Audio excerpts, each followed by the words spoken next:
Hello guys! Sir Paulo, ang musikerong teacher na positive.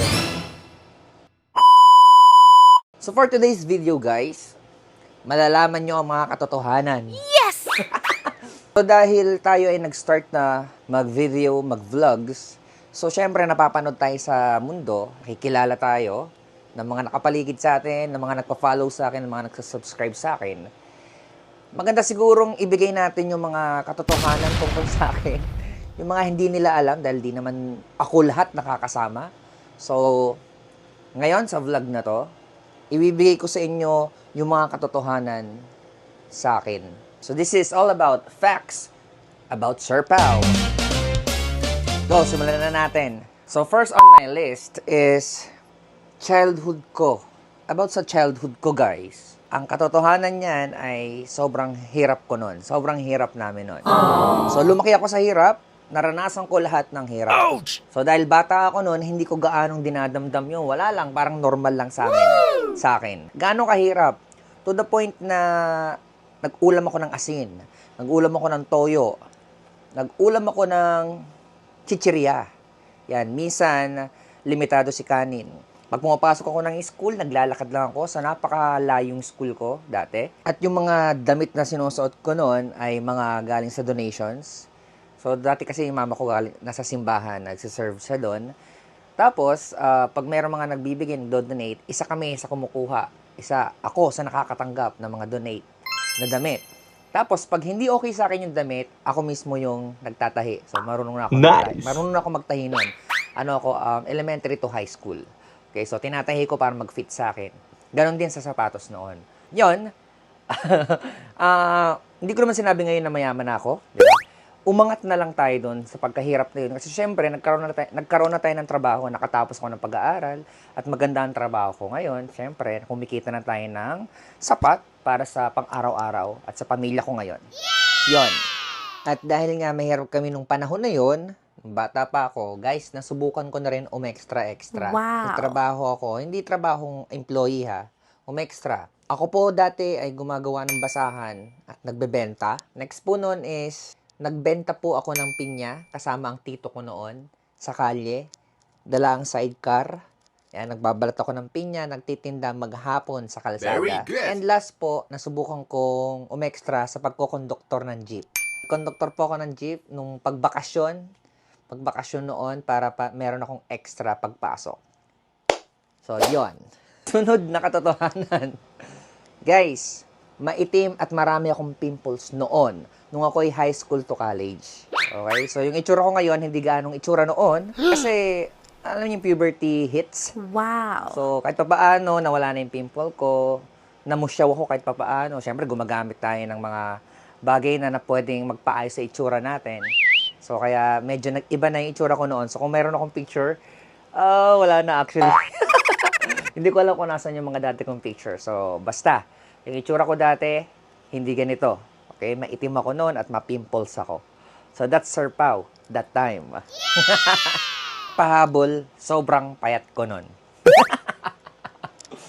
Sunod naman guys, na fact sa akin ay hating-hati yung gusto ko at talent ko sa pagsasayaw at pagtugtog ng instrument.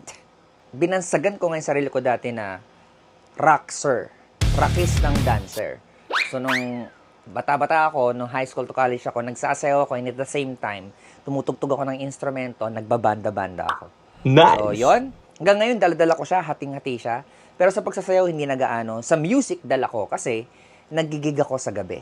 Yan, nasa banda ako tuwing gabi. Yan.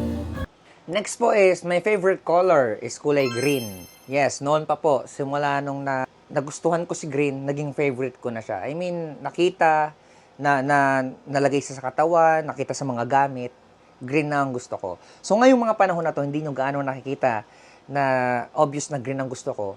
Kasi syempre, binabagayan na natin yung mga itsura natin, yung labas ng katawan natin, gamit natin. So, depende. Pero, hindi nawawala yung pagkagusto ko sa green. Yan. Yes! Natin ay tungkol sa pagkain. Yes! Okay, ang pinaka-favorite kong food talaga ay itlog. Yummy! Lahat ng klaseng luto ng itlog. Yes! Yan, hanap ko yan lagi. So, kahit itlog lang ang kainin ko, solve na solve ako. Kahit itlog lang ang ulamin ko, solve ako. Sobrang favorite ko si itlog. Tapos po, ayoko sa mainit na kanin. Wow. Ayoko sa mainit na kanin. Gusto ko, kahit malamig yan, hindi naman galing sa rep, yung bang hindi na mainit. Yan, mas gusto kong kainin yung kaysa sa mainit. Tapos, hindi ako gaanong makanin. Malakas ako sa ulam. Wow. Sobrang lakas ko sa ulam, guys, na parang baliktad.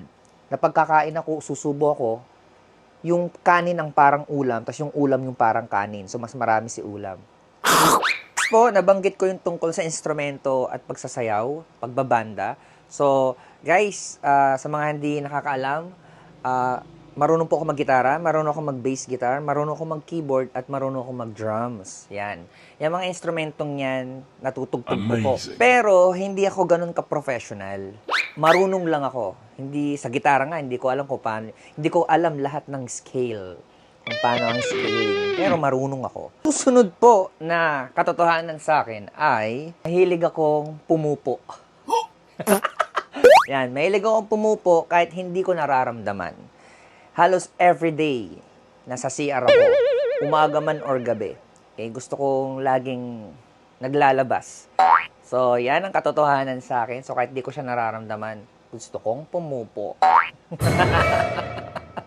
Next po ay, I'm a psychomotor person. Psychomotor, ibig sabihin, mas gustong iginagalaw o nagagamit ang katawan, ang lakas. Kung cognitive ang pag-uusapan, alam ko yung kapasidad ko sa cognitive ko, pero mas gusto kong nagagamit yung pangangatawan ko. So, kaya nga PE teacher ako. So, gusto ko po yun. Mas gusto ko yun. Okay, pero hindi naman ibig sabihin na hindi ko nagagawa yung about cognitive things. Oh, yeah. Punta naman tayo dun sa mga basic na kaugalian ko. Yes! Ugali, personality. So, ako po, Sir Pao, sobrang maawain. Sobrang maawain po ako. Hindi lang ganong pinapakita kasi depende sa mga sitwasyon. Kasi syempre, hindi lang puro awa ang nangyayari sa mundong to. So, pero, bottom line, yung pinakaugali ko, ang bilis kong maawa. Sobrang maawain. Sunod na pag-uugali ko, hindi ko kayang magsinungaling. Natatakot ako magsinungaling. Hindi ko kaya. Malakas ang konsensya ko. Kung meron man, siguro mga white lies lang yon. At kung kailangan talagang magsinungaling, hindi ko kayang, hindi nahahalata. Yan. So, hindi ko talaga kayang magsinungaling. So, napaka-honest natin, guys. Uy! O, totoo. Hindi ko kayang magsinungaling. Good thing for me. I'm proud of myself. Yan. So, hindi ko kaya eh. Next po, na pag-uugali or personality ko ay matampuhin po ako. Matampuhin ako, pero nasa lugar. Okay. Madalas ako makaramdam ng pagtatampo, pero pag alam ko na hindi naman kailangan at hindi naman dapat at alam ko yung mga sitwasyon na hindi naman dapat katampo-tampo to, ako na nag-a-adjust. Pero syempre, yun nga yung point ko, nakakaramdam ako ng tampo. Matampuhin ako. Tampuhin si Sir Pao. Next po, sobrang ayaw ko sa late. Oh my God. Ako sa sarili ko, ayoko nalilate ako. Ayokong napupuna ako dahil sa pagiging late. Wow! Lagi kong ine-estimate ang oras ko. Very good. Marunong ako mag-estimate sa isip ko. Paano yung gising ko? Paano yung travel ko? Ilang oras yung travel ko? Saang lugar ako dadaan na maapektuhan yung oras ko pag nag-travel ako? Halimbawa, Nice. kailangan dumating ako sa oras na kung saan meron pa akong palugit. Meron pa akong allowance para makapag-prepare doon sa kung ano man yung pupuntahan ko, ano man yung business ko doon. Lagi ko rin yung sinasabi sa mga estudyante ko. Pero it doesn't mean na hindi ako nalilate. Nalate na rin naman ako, hindi tayo perfecto. Pero as much as possible, mas gusto kong bago yung oras na yon, nandun na ako. So mas marami yon, mas marami akong nagawang ganun kaysa sa nalate ako. Pero ulitin ko, hindi ako perfecto, nalilate pa rin ako. Next po ay napakabilis ko magising. What? Konting kibot, or kalabitin mo lang ako. Kunyari, tutulog ako, kalabitin mo ako. Gising na agad ako. Okay? So, may konting kaliskos, may konting tunog, nagigising ako. So, depende pa rin. Halimbawa, pagod na pagod ako, kailangan ko talaga ng tulog. Hindi naman agad-agad.